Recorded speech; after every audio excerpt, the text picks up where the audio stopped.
I swear it was supposed to be a good night.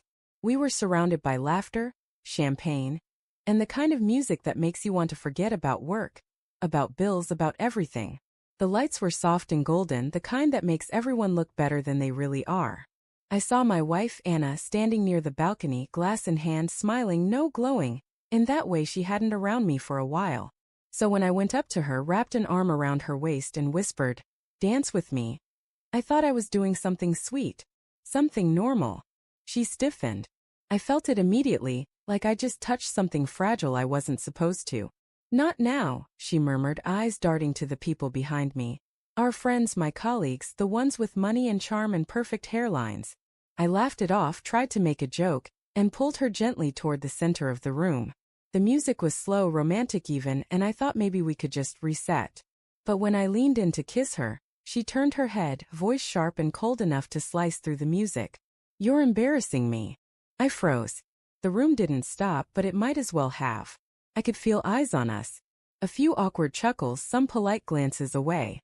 My chest burned as I stepped back, pretending like it was all nothing, like my heart hadn't just been kicked in front of everyone. She gave me this tight smile, one she saves for waiters who bring the wrong wine. Then she walked away, her heels clicking across the marble, straight toward the bar and toward Daniel. Daniel, the man I'd introduced her to 6 months ago at a company gala. My boss technically. Charismatic, wealthy, the kind of man who doesn't have to try to make people like him. The kind who walks into a room and becomes gravity itself. And I'd been proud back then that he found Anna so easy to talk to. "You two get along great," I told her. I thought it meant I had a wife who could hold her own. But that night, when she leaned across the bar laughing at something Daniel said, her hand brushing his sleeve, I felt something in me crack. Not completely, just enough to let doubt seep through. She wasn't drunk. She was alive in a way she hadn't been around me for months. Her eyes lit up for him. Her smile lingered a little too long.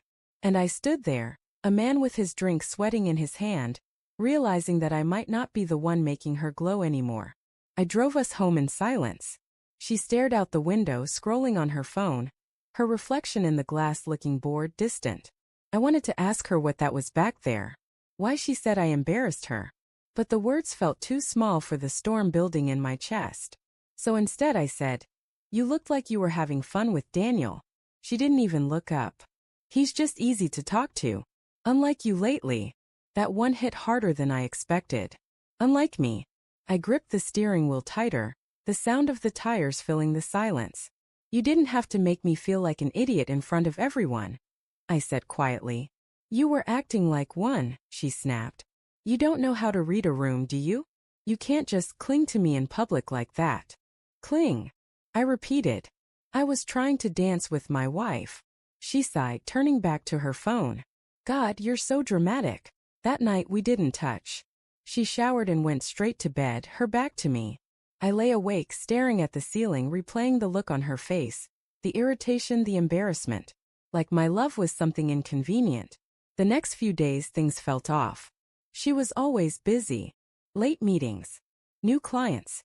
Gym classes she never used to go to. Her phone became a second body part, always face down, always locked. I tried not to be that guy, the paranoid husband, but small things added up. The faint smell of cologne that wasn't mine when she came home one night. A text that lit up her screen. "Can't stop thinking about you tonight." She claimed it was from a coworker who sent it by mistake. She laughed as she explained, but her eyes didn't. One evening, while she was in the shower, I did what I swore I'd never do. I opened her phone. I wish I could say I was brave about it, that I didn't hesitate, but my hands shook like I was holding a live wire. Her messages with D weren't overtly romantic, not at first. Work talk, jokes, little emojis. But then came "I miss you today" and "last night was amazing," and "I can still taste the wine on your lips." My throat went dry. My heart felt like it was folding in on itself. It wasn't the shock of it that hurt the most, it was the familiarity. The way she wrote to him like she used to write to me. The softness, the warmth, the little teasing way she said his name. I scrolled until I couldn't anymore. Until the words blurred and my own reflection stared back at me through tears I didn't even feel coming. When she stepped out of the shower, wrapped in a towel, humming to herself, I almost said it. Almost threw the phone at her and screamed. But something stopped me.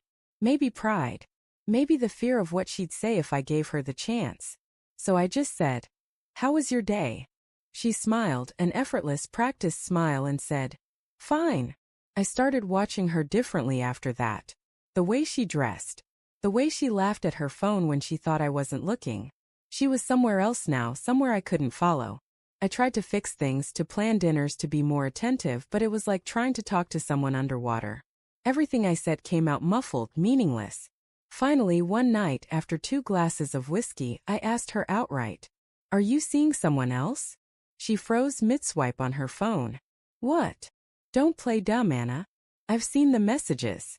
Her face changed, not guilty, not scared, just tired. Like I was the one ruining everything. "You went through my phone?" she asked, voice low and cold. "That's all you have to say?" She stared at me for a long time before sighing. "I didn't plan for it to happen." That line, God, that line burned itself into my head. Didn't plan for it. Like it was an accident, like her heart just tripped and fell into someone else's arms. "I was lonely," she said softly. "You were always working, always tired.